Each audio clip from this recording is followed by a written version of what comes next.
Hello students, आप सभी का रेडियंस एकेडमी के ऑफिशियल यूट्यूब चैनल पर एक बार फिर से स्वागत है। स्टूडेंट्स, पिछले वीडियो में हमने पावर शेयरिंग के बारे में पढ़ा था।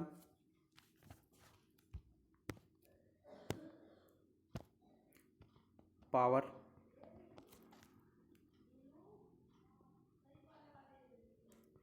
शेयरिंग के बारे में हम पढ़ रहे थे और इसमें हमने एग्जाम्पल्स देखे थे श्रीलंका और बेल्जियम के। ठीक है, तो श्रीलंका और बेल्जियम के एग्जाम्पल्स के माध्यम से हमने देखा था कि किस तरह से जो पावर शेयरिंग होता है वो ज़रूरी होता है।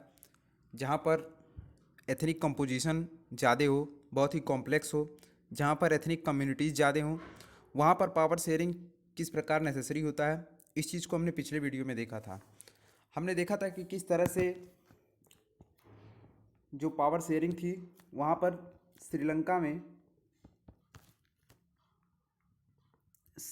में हमने देखा था कि सिविल वार की सिचुएशन आ गई थी। जैसा कि वहाँ के गवर्नमेंट्स ने पावर शेयरिंग को हैंडल किया था, उसके कारण वहाँ पर सिविल वार की स्थिति आ गई थी। और हमने देखा था कि बेल्जियम में सिविल स्ट्राइफ नहीं हुआ, वहाँ पर उसको टाला जा सका। वहाँ की गवर्नमेंट्स ने कुछ ऐसे स्टेप्स लिए जिसकी वजह से उसको वहाँ पर टाला जा सका और फिर से जो कंट्री थी वो पीसफुली आगे भी बनी रही। ठीक है, तो इन सारी चीज़ों को हमने पिछले वीडियो में देखा था और आज की इस वीडियो में हम बात करेंगे कि पावर शेयरिंग क्यों ज़रूरी होता है और कुछ मेजर फॉर्म्स के बारे में बात करेंगे पावर शेयरिंग की। ठीक है, तो हम देखेंगे कि जो पावर शेयरिंग होता है वो क्यों नेसेसरी होता है, why the power sharing is desirable. ठीक है, पावर शेयरिंग ज़रूरी ही क्यों होता है। ठीक है, तो जैसा कि मैंने आपको बताया कि जहाँ पर बहुत ही ज़्यादा एथनिक कंपोजिशन जटिल होता है, कॉम्प्लेक्स होता है, वहाँ पर पावर शेयरिंग बहुत ही ज़रूरी होता है ताकि जो कॉन्फ्लिक्ट है between social groups, different social groups, उसको अवॉइड किया जा सके। और हमने देखा था कि डेमोक्रेसी जो होता है उसकी ये आत्मा होता है, ये पावर शेयरिंग। ठीक है, कि क्योंकि अगर पावर शेयरिंग, अगर शक्तियाँ किसी एक व्यक्ति के हाथ में आ गई, पूरी शक्तियाँ किसी एक व्यक्ति पर ही केंद्रित रहेंगी, ठीक है, किसी एक पोजीशन पर केंद्रित रहेंगी, तो वो निश्चित रूप से शक्तियों का जो है वो उपयोग अच्छे से नहीं करेगा। ठीक है, जिसकी वजह से जो डेमोक्रेटिक गवर्नमेंट है और जो नेशन है उसको वहाँ पर सफ़र करना पड़ेगा। तो हमने देखा था कि सबसे पहले क्यों ये ज़रूरी होता है, तो हमने देखा था कि ये सबसे पहले तो ये ज़रूरी होता है कॉन्फ्लिक्ट को अवॉइड करने के लिए। तो लिखेंगे पहला, टू अवॉइड कॉन्फ्लिक्ट। ठीक है, और दूसरा हमने देखा था कि ये स्पिरिट होता है, it is the spirit of democracy. ठीक है, यहाँ पर हम देखेंगे कि जब यहाँ पर बहुत ही ज़्यादा एथनिक कॉम्पोजिशन कॉम्प्लेक्स होता है, ठीक है, तो वहाँ पर कॉन्फ्लिक्ट को अवॉइड करने के लिए पावर शेयरिंग बहुत ही ज़्यादा ज़रूरी हो जाता है, जिससे कि जो हमारा नेशन है वो पीसफुली आगे बढ़ता रहे। ठीक है, जो वहाँ पर पॉलिटिकल स्टेबिलिटी है वो बनी रहे। ठीक है, तो ये पावर शेयरिंग जो है इसमें काफ़ी हद तक बहुत ही मेजर रोल प्ले करता है। दूसरा हमने देखा था कि ये स्पिरिट होता है डेमोक्रेसी का। ठीक है, अब ये डेमोक्रेसी का स्पिरिट कैसे हुआ, क्योंकि जब यहाँ पर शक्तियाँ किसी एक व्यक्ति के हाथ में नहीं रहेंगी, ठीक है, जनता के पास शक्तियाँ रहेंगी और जनता हर एक चीज़ में भागीदारी लेगी। जो भी वहाँ पे गवर्नमेंट फैसले ले रही है, जो भी पॉलिसीज़ बना रही है, जब उसमें जनता का भागीदारी होगा तो वहाँ पर बहुत ही ज़्यादा कॉन्फ्लिक्ट को अवॉइड किया जा सकेगा और वो नेशन पीसफुली आगे भी बना रहेगा। ठीक है, तो ये चीज़ें हमने देखी थी। और एक चीज़ और देखिए कि यहाँ पर ये जो पहला रीजन है कि यहाँ पर ये टू अवॉइड कॉन्फ्लिक्ट, ठीक है, ये आपका प्रूडेंशियल रीजन है। ठीक, और जो ये स्पिरिट ऑफ डेमोक्रेसी है ये आपका मोरल रीजन है। इन दोनों रीजन्स को हम देखने वाले हैं अपने इस वीडियो में। ठीक है, कि प्रूडेंशियल रीजन क्या होता है और मोरल रीजन क्या होता है। ठीक है, अब यहाँ पर देखिए प्रूडेंशियल रीजन होता क्या है कि जब भी यहाँ पर कोई भी फैसला जो है इस हिसाब से लिया जाए कि वहाँ पर हानि और लाभ को देखते हुए सावधानी पूर्वक उसका हिसाब लगाकर जब फैसला लिया जाता है तो उसको हम कहते हैं प्रूडेंशियल रीजन। ठीक है, यानी कि कॉन्फ्लिक्ट को अवॉइड करने के लिए, ठीक है, जब भी हम कोई फैसला लेते हैं, ठीक, किसी भी सोशल ग्रुप जहाँ पर बहुत ही ज़्यादा एथनिक कॉम्पोजिशन कॉम्प्लेक्स होता है, जब हम तब फैसला लेते हैं तो उसको हम कहते हैं प्रूडेंशियल रीजन। और मोरल रीजन क्या होता है, ये प्योरली बेस्ड होता है मोरल का मतलब क्या होता है, नैतिकता, ये नैतिकता पे आधारित होता है, ठीक है। और इसको हम स्पिरिट ऑफ डेमोक्रेसी कहते हैं, ठीक। यहाँ पर हम देखेंगे इन दोनों के बीच में डिफरेंसेस, और ये बहुत ही इंपॉर्टेंट है, ये कई बार बोर्ड एग्जाम में आ चुका है, तो इसको आप लोग याद कर लेंगे, ठीक है। यहाँ पर देखेंगे कि प्रूडेंशियल रीजन और मोरल रीजन में क्या डिफरेंसेस होते हैं, ठीक है। तो यहाँ पर देखिए, जो प्रूडेंशियल रीजन होता है वो क्या है, prudential reasons are based on careful calculation of gains and losses, ठीक है। जो प्रूडेंशियल रीजन होता है वह क्या होता है, बेस्ड होता है totally on careful calculation of gains and losses. यानी कि ये कोई ऐसा फैसला होता है, ये युक्तिपरक किसको हिंदी में कहते हैं, ठीक है। यानी कि जब हानि लाभ का सावधानी पूर्वक हिसाब लगाकर फैसला लिया जाए तो उसको हम क्या कहते हैं, प्रूडेंशियल रीजन कहते हैं, ठीक है। और मोरल रीजन क्या कहते हैं, यह प्योरली बेस्ड होता है मोरल कंसिडरेशन पे, ठीक है। यानी कि ये नैतिकता पे, नैतिक तर्क पर आधारित होता है। और नैतिकता मतलब क्या, कि क्या होता है नैतिकता, कि वो कोई पॉलिसी नहीं है, ठीक है। हम नैतिकता को देखते हुए जब कोई भी फैसला लेते हैं तो उसको हम कहते हैं मोरल रीजन, ठीक है। यानी कि मोरालिटी का मतलब क्या होता है, जहाँ पर ऑनेस्टी की बात हो, जहाँ पर यहाँ पर करप्शन ना हो, इस चीज़ को हम क्या कहते हैं, मोरल रीजन्स हैं ये सब, ठीक है। कि भाई आप मोरली जो है आप ये स्ट्रांग रहिए। मोरल का मतलब क्या होता है, नैतिकता, ठीक है। तो उसको हम देखेंगे। दूसरा क्या है, these reasons helps to reduce the possibility of conflict between social groups, ठीक है। ये जो रीजन्स होते हैं वो क्या करते हैं, कॉन्फ्लिक्ट जो है उसको अवॉइड करने में बहुत ही ज़्यादा मदद करते हैं। सोशल ग्रुप्स, जो विभिन्न विभिन्न सोशल ग्रुप्स होते हैं उनके बीच में कॉन्फ्लिक्ट को अवॉइड करने के लिए प्रूडेंशियल रीजन का इस्तेमाल किया जाता है, ठीक है। और मोरल रीजन क्या होते हैं, जैसा कि मैंने बताया, ये स्पिरिट होते हैं डेमोक्रेसी के, ठीक है। इनको क्या कहते हैं, these reasons are the considered as the basic spirit of democracy, ठीक। तीसरा हम देखेंगे, अब यहाँ पे एग्जांपल से आपको समझ में आएगा कि reservation of constituencies for minorities and women in India is prudential reason. यानी कि जो यहाँ पर आरक्षण है इंडिया में महिलाओं के लिए और माइनॉरिटीज़ के लिए, वो एक प्रूडेंशियल रीजन के तहत आता है। अब इससे आपको समझ में आ रहा होगा कि प्रूडेंशियल रीजन क्या होता है। यानी कि हमने हानि और लाभ को देखते हुए एक फ़ैसला लिया कि यहाँ पर जो औरतें हैं और जो भारत के माइनॉरिटीज़ हैं उनको जो है रिजर्वेशन यानी कि आरक्षण दिया जाएगा। तो हमने ये देखा कि एथनिक जो कंपोजिशन है यहाँ पे जटिल है, ठीक है। विभिन्न विभिन्न जाति के लोग रहते हैं, तो उनके लिए जो है पिछड़े वर्ग के लिए हमने रिजर्वेशन रखा, और जिसकी वजह से वहाँ पर कॉन्फ्लिक्ट को टाला जा सका। तो इसको हम क्या कहेंगे, इसको हम कहेंगे कि ये प्रूडेंशियल रीजन है। और यहाँ पर इसमें हम क्या देखते हैं example, decentralisation of power in India is an example of moral reason. ये बहुत ही इंपॉर्टेंट एग्जाम्पल है दोनों, इसको आप याद कर लेंगे, इसको आप याद कर ही लेंगे क्योंकि ये कई बार आ चुका है एग्जाम में, ठीक है। तो decentralisation of power in India is an example of moral reason. यानी कि जो शक्तियों का पृथक्करण है भारत में वह एक मोरल रीजन है, ठीक है। यानी कि शक्तियाँ किसी एक व्यक्ति के हाथ में ना रहे, बल्कि पूरी जनता उस शक्तियों का उपयोग कर सके, ठीक है। इस ये क्या है, मोरल रीजन है इंडिया में, ठीक है। यानी कि जो हमारा कंट्री है वो डिफरेंट विभिन्न विभिन्न फॉर्म्स में डिवाइडेड है। जैसे इंडियन गवर्नमेंट है, लेजिस्लेचर, एग्जीक्यूटिव, जुडिशरी, मैंने बताया था, इन तीनों में डिवाइडेड है, ठीक है। जो इंडियन गवर्नमेंट है वो सेंट्रल गवर्नमेंट, स्टेट गवर्नमेंट, फिर फर्दर लोकल गवर्नमेंट में डिवाइडेड है। तो ये क्या है, ये मोरल रीजन्स हैं, ठीक है। तो ये हम देखेंगे। इसके बाद हम बात करेंगे कुछ major major forms of democracy, ठीक है। यानी कि हम मेजर फॉर्म्स ऑफ डेमोक्रेसी के बारे में बात करेंगे। तो यहाँ पर हम देखते हैं,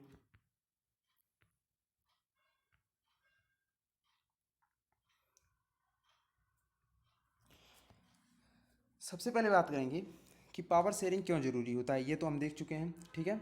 कि किसी भी सोशल ग्रुप के बीच में जहाँ पर एथनिक कंपोजिशन बहुत ही ज़्यादा कॉम्प्लेक्स होता है, उसको अवॉइड करने के लिए जो है वहाँ पे पावर शेयरिंग का उपयोग किया जाता है, ठीक है। और दूसरा हमने देखा था कि ये स्पिरिट होता है डेमोक्रेसी का, ठीक। यानी कि डेमोक्रेसी का एक जो आधारभूत तथ्य है वो ये है कि यहाँ पर जो है सेल्फ गवर्नेंस, यानी कि जो जनता होती है वो यहाँ पर सेल्फ रूल एक तरह से करती है, ठीक है।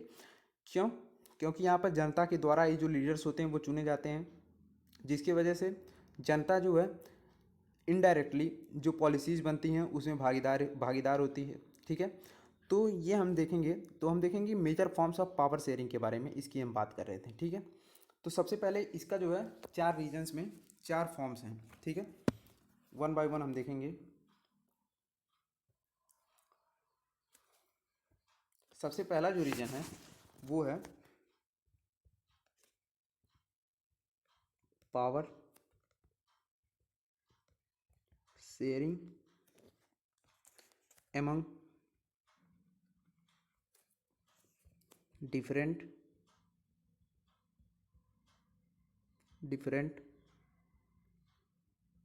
ऑर्गन्स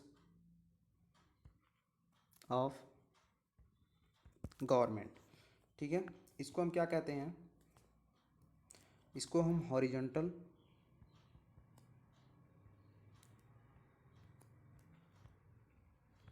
पावर शेयरिंग कहते हैं। हम अभी क्या पढ़ रहे हैं, हम पढ़ रहे हैं कि जो है पावर शेयरिंग वो किन रूपों में होता है। ठीक है, पावर शेयरिंग किस तरह से यानी कि कैसे किया जाता है, इस चीज़ को हम पढ़ रहे हैं कि पावर शेयरिंग कैसे होता है। ठीक है, इंडिया की हम बात कर रहे हैं। तो सबसे पहला क्या है, power sharing among different organs of government, यानी कि इसको हम कहते हैं हॉरिजॉन्टल पावर शेयरिंग।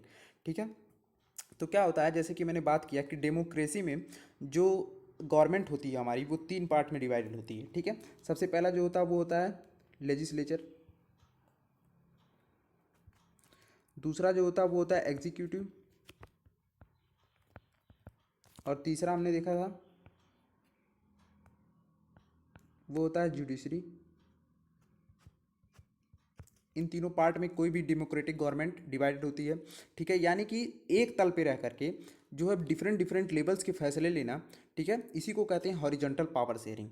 ठीक है, तो हॉरिजॉन्टल पावर शेयरिंग क्या होता है कि जब यहाँ पर हॉरिजॉन्टल पावर शेयरिंग का मतलब ही होता है कि जब वहाँ पर जो गवर्नमेंट रहती है वो डिफरेंट डिफरेंट ऑर्गन्स में डिवाइडेड होती है।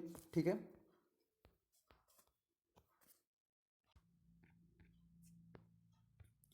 यानी कि इसमें क्या होता है कि जब यहाँ पर सेम लेवल पे गवर्नमेंट रह करके और डिफरेंट डिफरेंट टाइप्स के पावर डिफरेंट डिफरेंट पावर्स को एक्सरसाइज कर सके, तो उसी को कहते हैं हम हॉरिजॉन्टल पावर शेयरिंग। ठीक है, क्योंकि because it allows different organs of government placed at the same level to exercise different power.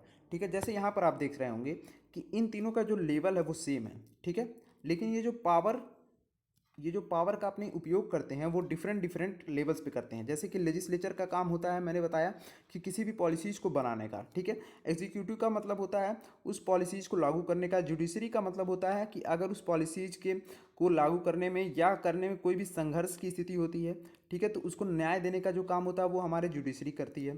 ठीक है, तो इन इसके वजह से यहाँ पर इन तीनों के बीच में क्या होता है, एक बैलेंस बन जाता है। तो इसलिए इसको हम क्या कहते हैं, इस फॉर्म को हम कहते हैं check and balance, check and balance भी कहा जाता है। ठीक है, तो यानी कि हमने देखा, सॉरी, यहाँ पर हमने देखा कि जो हॉरिजॉन्टल पावर शेयरिंग रहता है, अगर आप इंडियन गवर्नमेंट की बात करेंगे तो वहाँ पर आपको लेजिस्लेटिव, एग्जीक्यूटिव और जुडिशरी, ये 3 चीज़ें मिल जाएंगी, जिसके माध्यम से जहाँ पर जो शक्तियों का जो पृथक्करण है वो इन तीनों के बीच में हुआ है। ठीक है, इसमें से कोई भी पार्ट जो है पावर्स को स्वयं सिर्फ पूरे तरह से खुद ही यूज नहीं कर सकता। इन तीनों के मध्य शक्तियों का जो है स्पष्ट रूप से बंटवारा है। ठीक है, पावर्स की जो शेयरिंग हुई है वो इन दोनों में इक्वल इक्वल रूप से हुई है। तो क्या करता है, ये अलाउ करता है different organs of government placed at the same level to exercise different power. इस चीज़ को आप याद रखेंगे कि यह क्या अलाउ करता है कि जब different organs of government different different organs of government क्या हों, सेम लेवल पे हों, लेकिन पावर्स को जो एक्सरसाइज करें वो डिफरेंट डिफरेंट पावर्स को एक्सरसाइज करें। ठीक है, जैसे लेजिस्लेटिव को मैंने बताया, ठीक है, एग्जीक्यूटिव मैंने बताया, जुडिशरी मैंने बताया। ठीक, तो ये आपका हॉरिजॉन्टल पावर शेयरिंग है। ठीक, ये जो आपका है ये हॉरिजॉन्टल पावर शेयरिंग है, हॉरिजॉन्टल पावर शेयरिंग है। ठीक है, अब हम देखेंगे दूसरा पार्ट अपना। जो दूसरा पार्ट होता है वो हमारा वो होता है, इसको हम कहते हैं वर्टिकल पावर शेयरिंग।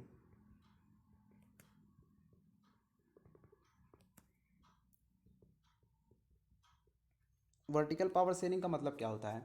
इसके अंदर क्या होता है कि जो हमारी गवर्नमेंट होती है, जैसे कि इंडियन गवर्नमेंट को ले लें, तो वहाँ पर विभिन्न विभिन्न स्तरों पर उसका बंटवारा कर दिया जाता है। जैसे कि एक गवर्नमेंट, आपका जो सेंट्रल गवर्नमेंट होती है, वही आपको डायरेक्ट आपके वो जो उसके जो फैसले होते हैं वो डायरेक्ट आपको प्रभावित नहीं करते हैं, ठीक है। आपके लिए एक अलग टाइप की गवर्नमेंट है, आपके लिए लोकल गवर्नमेंट है, ठीक है। फिर उसके ऊपर आप जाएंगे तो स्टेट गवर्नमेंट है, फिर उसके ऊपर आप जाएंगे तो यूनियन गवर्नमेंट है, जिसको फेडरल गवर्नमेंट कहते हैं। तो इस चीज़ को हम क्या कहते हैं? वर्टिकल पावर शेयरिंग कहते हैं, ठीक है। यहाँ पर हम देखेंगे, ये है वर्टिकल पावर शेयरिंग। यानी कि अगर आप इंडिया, यानी कि अगर आप बात करें इंडियन गवर्नमेंट की,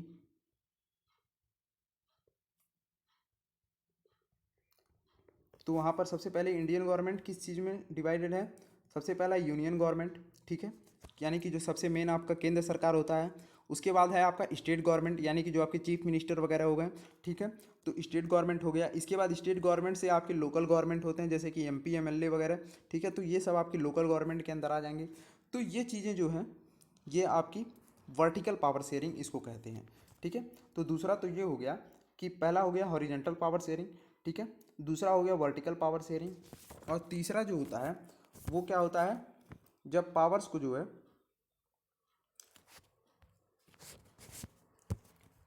तीसरा जो होगा हमारा वो होगा power sharing among different social groups. यानी कि जब शक्तियों का बंटवारा डिफरेंट डिफरेंट सोशल ग्रुप्स में हो, ठीक है। जैसे कि कम्युनिटी गवर्नमेंट की हमने बात की थी बेल्जियम में, कि एक कम्युनिटी गवर्नमेंट फॉर्म की गई थी, ठीक है। तो ये क्या है? एक सोशल ग्रुप जो है उसमें शक्तियों का बंटवारा किया गया है, ठीक है। तो इसको हम क्या कहते हैं? जैसे कि in India to provide share in power to backward and other classes a system of reserve constituencies in assemblies and the parliament is followed. ये आपके एनसीईआरटी में लिखा हुआ है कि इंडिया में जो है पावर को शेयर करने के लिए बैकवर्ड क्लासेस, यानी कि पिछड़े वर्ग में पावर को शेयर करने के लिए एक रिजर्वेशन कॉन्स्टिट्यूंसी लाई गई है, यानी कि आपका आरक्षण लाया गया है, जिससे कि वहाँ पर पार्लियामेंट में फॉलो किया जाता है, ठीक है। तो इससे क्या होता है कि आप जब डिफरेंट सोशल ग्रुप्स के में पावर का शेयरिंग करते हैं, तो उसको हम, ये तीसरा भाग है हमारा, power sharing among different social groups, ठीक है। और चौथा जो है आपका, चौथा जो है वो है power sharing among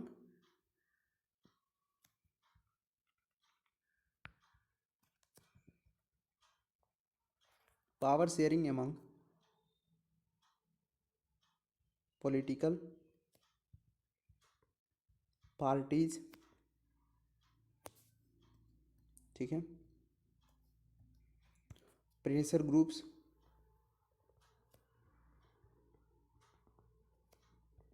and movements. यानी कि जो पॉलिटिकल पार्टीज होती हैं, जो विरोधी, जो अपोजिशन होते हैं, वो किस तरह से पावर शेयरिंग में रोल प्ले करते हैं। अब देखिए, कोई भी अगर जो गवर्नमेंट होती है उसके ऊपर एक प्रकार का दबाव रहता है, ठीक है।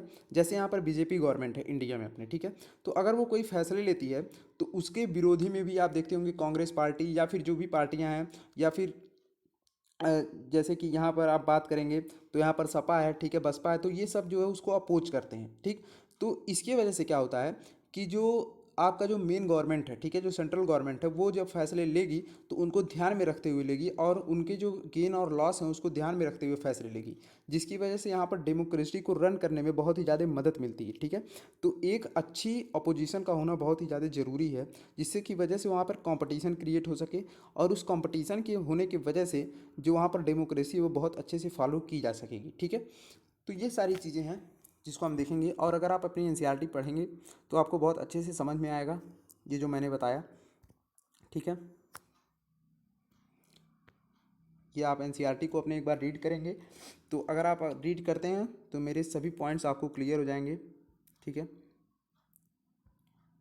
तो लगभग हम सारी चीज़ें पढ़ चुके हैं। कुछ हम क्वेश्चंस देखेंगे जो कि बोर्ड में आ चुके हैं। जैसे कि आपको एक चीज़ और बताना है कि कोलिशन गवर्नमेंट एक चीज़ होता है, ठीक है, जिसको हम कहते हैं कोलिशन गवर्नमेंट। क्या होता है? जब दो पार्टियां मिल जाती हैं, जिसको गठबंधन की सरकार कहते हैं, उसी को कहते हैं कोलिशन गवर्नमेंट, ठीक है। तो एक government formed by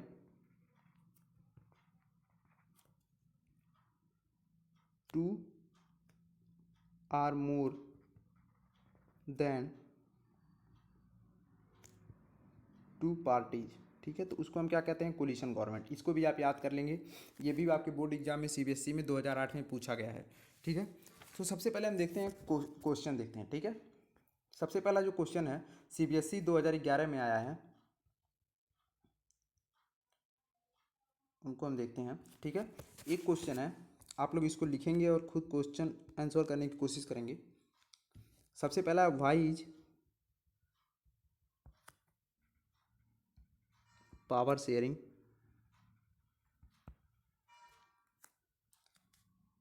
necessary in democracy explain, ठीक है। ये क्वेश्चन आया हुआ है सीबीएसई 2011 में, ठीक है, कि पावर शेयरिंग क्यों ज़रूरी है, इसको एक्सप्लेन कीजिए डेमोक्रेसी में। तो मैंने आपको बताया कि पावर शेयरिंग की ज़रूरत क्यों होती है, जिसे मैंने आपको बताया कि दो चीज़ें होती हैं, ठीक है। तो इसको आप लिखेंगे, कैसे लिखेंगे कि भाई power sharing is very very necessary in democracy, ठीक है। क्यों होता है ये नेसेसरी, ठीक है। इसके लिए दो रीजन्स हैं, ठीक है। Two different sets of reason can be put forward for power sharing. सबसे पहला क्या होगा, सबसे पहला जो रीजन आप दे देंगे इसमें वो होगा, the first reason is to avoid conflict, ये मैंने आपको बताया, ठीक है। अब इसमें आप लिख देंगे भाई कि पावर शेयरिंग जो है it helps to reduce the possibility of conflict between social group, ठीक है। So what is since social conflict often leads to violence and political instability, so power sharing is a good way to ensure political stability, ठीक है। ये आप लिख देंगे। तो इसके वजह से, और दूसरा जो आप लिखेंगे वो लिखेंगे spirit of democracy,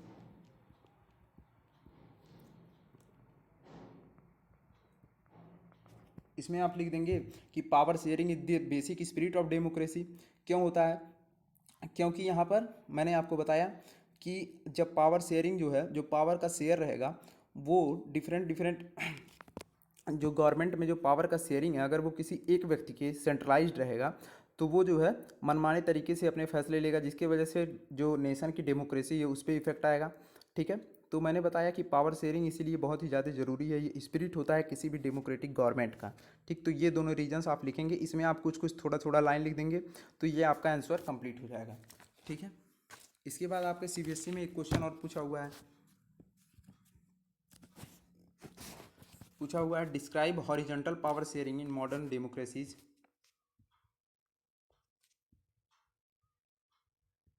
describe horizontal power sharing in modern democracies. तो इसको आप लोग सोच कर लिखेंगे कि हॉरिजॉन्टल पावर शेयरिंग क्या होता है। इसको मैंने आपको बताया कि हॉरिजॉन्टल पावर शेयरिंग, अगर आप एनसीईआरटी पढ़ेंगे तो आपको निश्चित रूप से आंसर मिलेगा, ठीक है। एक क्वेश्चन और पूछा हुआ है,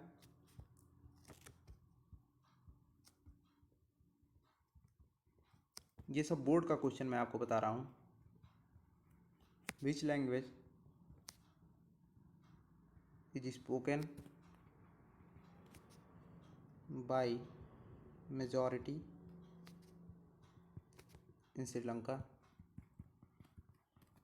तो श्रीलंका में क्या होगा कि मेजॉरिटी में कौन सी लैंग्वेज बोली जाती थी, तो मैंने आपको बताया कि मेजॉरिटी में जो है सिन्हाला ये बोली जाती थी, ठीक है। तो इसको भी आप अच्छे से पैराग्राफ में करके लिखेंगे। तो ऐसे ही क्वेश्चंस आए हुए हैं बोर्ड में, अगर आप निश्चित रूप से अगर आप इस वीडियो को बार बार देखेंगे और एनसीईआरटी को आप अच्छे से एक बार पूरा रीड कर लेंगे शुरू से लेकर के, तो आपका कोई भी क्वेश्चन एग्जाम में नहीं रुकने वाला, आप बहुत अच्छे से इस चैप्टर के सभी क्वेश्चंस कर पाएंगे। तो थैंक यू वेरी मच। अब अगले वीडियो में हम आपका दूसरा टॉपिक लेकर के आएंगे, और अगर आपको ये वीडियो पसंद आया तो एक बार लाइक करके ज़रूर बताएं। Thank you.